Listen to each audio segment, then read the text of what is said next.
Hallo allerseits. In diesem Video zeigen wir Ihnen, wie Sie Fahrwerksfedern auf Renault Clio 2 selbst ersetzen können. Entfernen Sie die Hinterräder.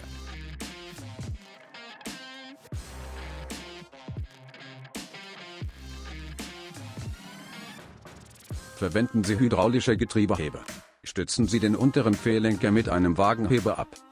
Verwenden Sie Steckschlüsseleinsatz Nummer 18. Schrauben Sie den unteren Befestiger des Stoßdämpfers ab.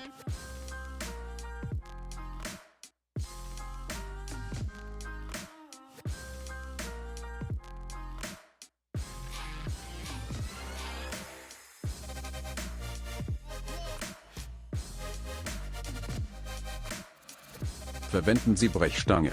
Entfernen Sie die Federn mit Stensätteln.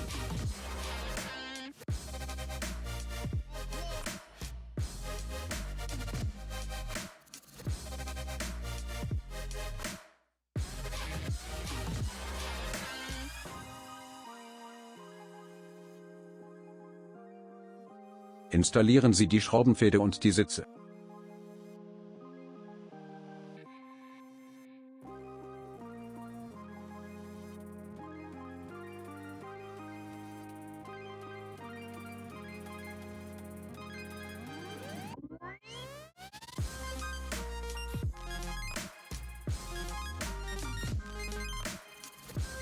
Verwenden Sie hydraulische Getriebeheber.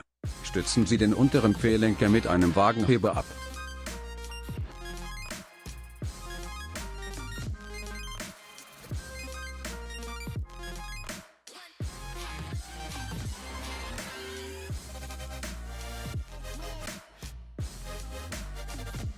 Verwenden Sie Steckschlüsseleinsatz Nummer 18. Ziehen Sie den unteren Befestiger des Stoßdämpfers an.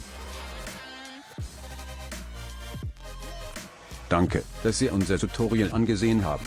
Wenn Ihnen dieses hier gefallen hat, drücken Sie den Like-Button und teilen Sie ihn mit Ihren Freunden. Einen schönen Tag noch.